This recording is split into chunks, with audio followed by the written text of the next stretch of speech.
जय महाराज शक्ति। नमस्कार दोस्तों, मैं तांत्रिक महेश कुमार अपने YouTube चैनल में आप सबको स्वागत करता हूं। दोस्तों, आप लोगों के सामने मैं एक ऐसा विधि बताने वाला हूं जिससे बड़ी से बड़ी समस्याओं को ख़त्म किया जा सकता है। लेकिन ये जो समस्या है गृह बाधा से रिलेटिव है। जैसे कि आप लोगों ने सुना होगा कि प्राचीन काल से जो राजा महाराजा रह रहे हैं वहाँ पर अक्सर लोगों ने बताया है कि यहाँ पर भूत हैं, प्रेत हैं, वगैरह वगैरह बहुत तरह की समस्याओं को लोगों ने सुना है।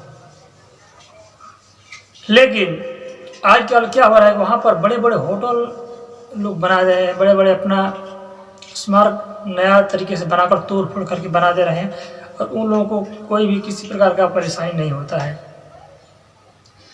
जो कि रियल है कि वहाँ पर बड़े बड़े पिशाच प्रेतों को, जैसे कि कोई राजा महाराज है तो बुरी तरह से किसी को दंडित करते हैं या बिना गुनाह के किसी का कत्ल कर देते थे, तो उनकी आत्माओं की वजह से वह जमीन पूर्ण रूप से अशुद्ध हो जाती थी। वहाँ पर बुरी आत्माओं का ऐसा भयानक वास होता था जिनकी वजह से इंसान का रहना वहाँ पर नामुमकिन, लगभग नामुमकिन है। तो इसके निवारण के लिए जो विधि है इसको भी मैं बताऊंगा और इसका सत्यापन कैसे करें इसका भी मैं विधि बताऊंगा। रियल है वो मैं बता रहा हूँ। रियल है कि कुछ लोगों को कैद करके कारागार में रखा जाता था, मारा पीटा जाता था और किसी प्रकार दंडित करके उन लोगों को मृत्यु के घाट लोग उतार देते थे, या कुछ लोगों को फांसी और कुछ लोगों को गला काटने का सजा। इस प्रकार की वजह से वो अशुद्ध स्थान को लोग शुद्ध कैसे करते थे इसको मैं बता रहा हूँ। सबसे पहले कोई भी जगह है, जमीन है, घर है या महल है या किसी भी प्रकार का स्थान है, वहाँ पर जाएं। सबसे पहले चेक करें कि यहाँ पर अशुद्ध शक्तियाँ हैं, ये जमीन अशुद्ध है या नहीं है। तो अशुद्ध और शुद्ध चेक करने के लिए क्या करें कि जिस जमीन का आप मुआयना कर रहे हैं उसके बीचों बीच लगवाओ सेंटर। थोड़ा मोड़ा इधर उधर चलेगा, थोड़ा मोड़ा, लेकिन आप लोग कोशिश करें कि बीचों बीच सेंटर होना चाहिए। वहाँ पर एक गड्ढा खोदें, एक गड्ढा खोदें जो कि 1.25 बित्ता लंबाई, चौड़ाई और गहराई तीनों सेम होना चाहिए। 1.25 बित्ता गड्ढा खोदें और इंतजार करें संध्या काल का। 5 लौंग, 1 बाल्टी पानी लेकर जाएं।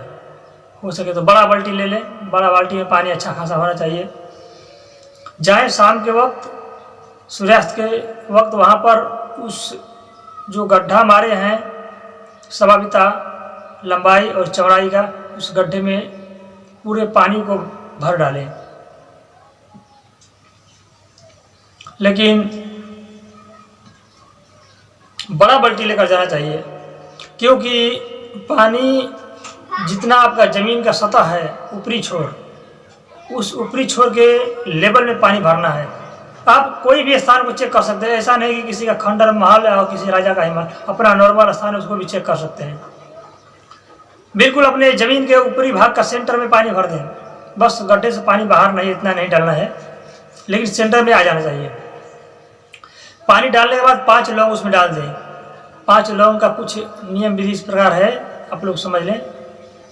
5 लौंग को डालेंगे तो जो भी पानी उस गड्ढे में डालने जाएगा उसका नुकसान नहीं होगा। इसके बचाव के लिए 5 लौंग उसमें डाला जाएगा।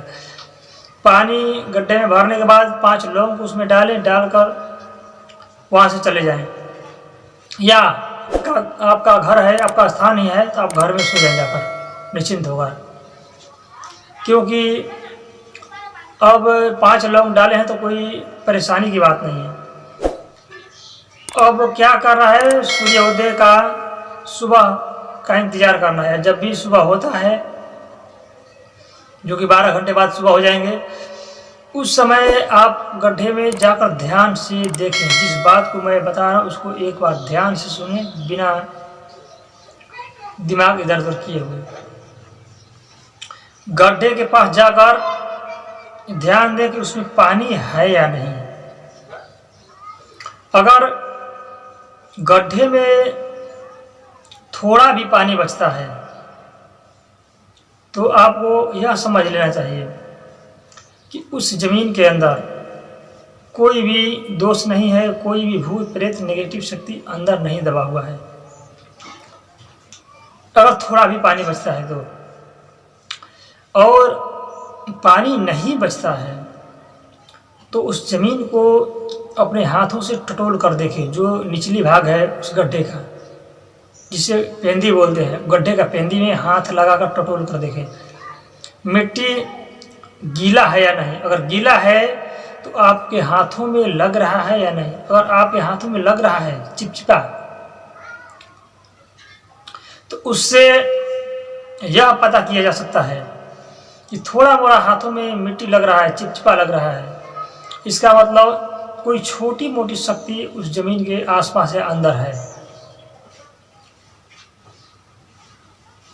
लेकिन वही गड्ढे के पानी आपका हाथों में लग भी नहीं रहा है, चिपचिपा है, बिल्कुल ही नहीं लग रहा है, बस केवल थोड़ा थोड़ा भीगा हुआ है, तो आपको समझ लेना चाहिए कि ये जमीन इंसान के रहने के योग्य नहीं है। लेकिन अभी इस बात को सुनकर घबराए नहीं। इंसान के रहने योग्य नहीं है, इसका मतलब ये नहीं कि ये रहने के योग्य बनाया नहीं जा सकता, बनाया जा सकता है। और मुख्य रूप से इसी कार्य के लिए मैं वीडियो बना रहा हूँ आप लोगों को, ताकि यह समझ में आए। तो इसी के लिए मैं बता रहा था कि राजा महाराजा के जो बड़े बड़े हवेली किया करता था, आजकल लोग उसका इस्तेमाल करके अपना कारोबार उसमें कर रहे हैं। कैसे? कुछ नियम विधियाँ मैं बता रहा हूँ। बड़ा से बड़ा प्रेत हो, कोई भी प्रेत बाधा हो, बड़ा से बड़ा शैतान हो, या इंसान को क्यों न उस जमीन में जिंदा ही दफन कर दिया हो, उतना भयानक जमीन हो, फिर भी उसको शुद्ध किया जा सकता है इस विधि से। क्या करना है कि कुछ सामग्री है, जैसे गाय का गोबर, गंगा जल, पान का पत्ता, ठीक है, और एक यंत्र आता है जिसे नाभि यंत्र बोलते हैं। लेकिन नाभि यंत्र का प्रयोग सभी लोग नहीं कर पाएंगे। यह जो नियम है, ये वाला वास्तु के माध्यम से जाना जाता है। ये वास्तु दोष निवारण में आता है। तो आप लोग ये न समझें केवल तंत्र में ही आता है, तंत्र में भी इसका प्रयोग होता है और वास्तु दोष का निवारण के लिए भी इसका प्रयोग होता है। तो इस नाभि यंत्र को लेकर क्या करना है कि वहाँ पर स्थापित करना है सेंटर में, बीच सेंटर में, और कुछ मंत्र है। आप लोग नॉर्मल व्यक्ति उस मंत्रों का उच्चारण नहीं कर सकता है। तो जिन भी भाई को इस क्रिया को कराना है, करना है, हमारे यहाँ संपर्क भी कर सकता है। मैं केवल मंत्र बता दूंगा तो मंत्र से कुछ होगा नहीं, क्योंकि इसमें ब्रह्म गायत्री का मंत्र लगता है। जो भी जानते होंगे जान सकते हैं, या सर्च करके भी वहीं से प्राप्त कर सकते हैं। उस ब्रह्म गायत्री को मंत्र को जागृत करके उसके द्वारा जो नाभि यंत्र है इसको स्थापित किया जाता है। तो अगर ऐसा कोई भी बंदा, कोई व्यक्ति करा देता है तो उस जमीन के अंदर कभी भी किसी भी प्रकार का भूत प्रेत पिशाच, बड़े से बड़े शैतान हो, वहाँ से हट जाएगा और कभी भी नेगेटिव शक्ति वहाँ पर वास नहीं करेगा। तो आज के लिए इतना ही बताना चाहता हूँ। और हाँ, जो भी भाई हमारे पास कॉल करते हैं और मैं उनका समाधान ऐसे मुफ्त में ही कर देता हूँ। हमको लगता है कि मैं एकलौता ऐसा चैनल वाला तांत्रिक हूँ जो कि लोगों का मुफ्त में ही डायरेक्ट व्हाट्सएप पर जो मैसेज करते हैं, डायरेक्ट मैं उनको बताया था तुम्हारा समस्या का समाधान यह कर लो। लेकिन मेरे व्हाट्सएप पर बिना काम के केवल हाय और प्रणाम गुरुजी, इस कार्य के लिए मैसेज न किया करें। अगर ज़रूरत अधिक आवश्यकता है, अधिक ज़रूरत है मुझे आप लोगों की, तभी आप लोग मुझसे संपर्क करें, वरना बेकार में हाय हेलो वगैरह वगैरह फालतू कामों के लिए मेरे पास टाइम नहीं है, ठीक है ना। और बड़ा से बड़ा कोई प्रॉब्लम हो या ये जो क्रिया है इसके द्वारा बड़े बड़े कंपनियों में भी कभी कभी दुर्घटनाएं होती है, इसको हमेशा हमेशा के लिए समाधान के लिए इसका प्रयोग किया जाता है। अगर कोई भाई या कोई मेरे तांत्रिक भाई जो भी है या कोई साधक इसका प्रयोग जानना चाहता है तो मुझसे व्हाट्सएप पर संपर्क करके इसका जानकारी ले सकता है, आगे का क्रिया जान सकता है। या किसी भी भाई को या किसी भी व्यक्ति को कोई भी प्रॉब्लम हो या ज़मीन से संबंधित अपना कार्य कराना हो, अपने ज़मीन को शुद्ध कराना हो, इस हर एक तंत्र क्रियाओं से मुक्त, हर एक भूत प्रेतों से मुक्त कराना हो तो हमारे व्हाट्सएप नंबर पर केवल व्हाट्सएप ही करके संपर्क करें, फ़ोन ना करें, ठीक है ना। और आप लोग, मैं चाहता हूं कि मेरे चैनल को सब्सक्राइब करके मुझे सपोर्ट करें ताकि और लोगों का मैं भला कर सकूं और जन कल्याण में सबको मदद किया जा सके। मिलता हूं अगले वीडियो में, तब तक के लिए नमस्कार। जय माता दी शक्ति।